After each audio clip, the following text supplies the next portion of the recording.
when it comes to the choice of materials in architecture, it seems like we are in a period of time where the site is increasingly becoming more hegemonic. It seems like that social media and our digital world is driving us in a direction where everything is about how we perceive space, not in physical life, but in images.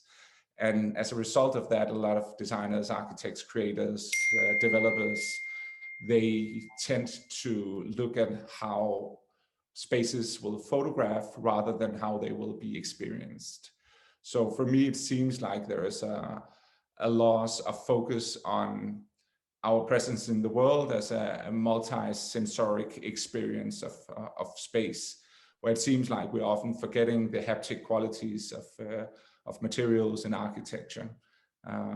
So we have, I would not say like a revolution, but more like a quiet rebellion against the trend-driven, against the visual-driven elements of choosing materials for architecture, and try to focus on how things will feel, how they will sound, how they will smell, and how they will taste in the end. We almost cannot enter any kind of conversation these days without sort of having responsibility and sustainability and care about our sort of connecting points to our surroundings being sort of very pivotal for conversation that relates to our industry.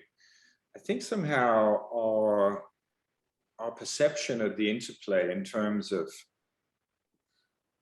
showing and working with that sense of responsibility is somewhat pretty much intact from when we started. We sort of call a certain element of how we work for slow aesthetics.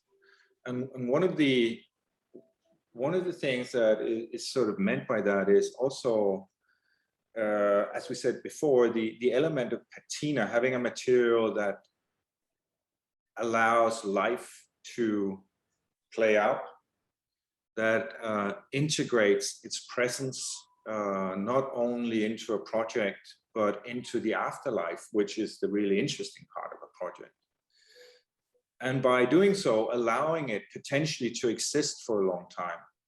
Well, I mean, by now everybody realizes that the hardest sort of pressure on our global sort of use, or you could say misuse of resources, is our extreme notion of acquisition, of buying new things, and not taking care of those things we already put into the world. So just by slowing down your rate of applying new things and conditions, you're already improving things.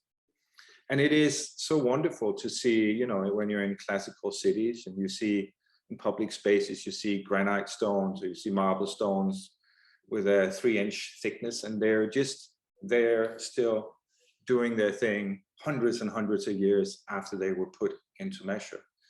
And somehow there's something beautiful about that, but it is also both paying respect and homage to the material itself, but it's also paying homage to our sense of history. And it is also a promise to the future. It is not a disconnect between those two perceptions of time.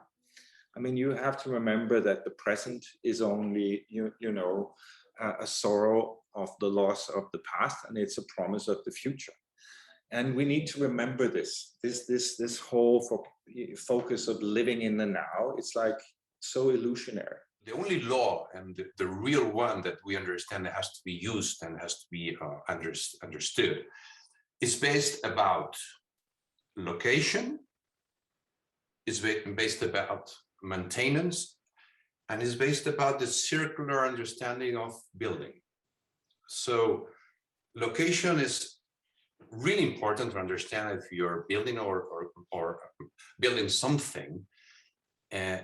It's absurd to buy a material 5,000 kilometers away, bring it back. I mean, you can have particular situations, but you need to understand that architecture responds to a location, and that's also about materials and surfaces, right?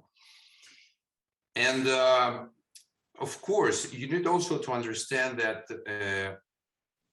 things have to be built, but nowadays we need to understand that we don't have to create waste when we create something. There must be zero waste about that. So this is also very much about understanding what materials are around, where you have an idea, and of course, understanding that when you build something, you don't have to leave any kind of, stain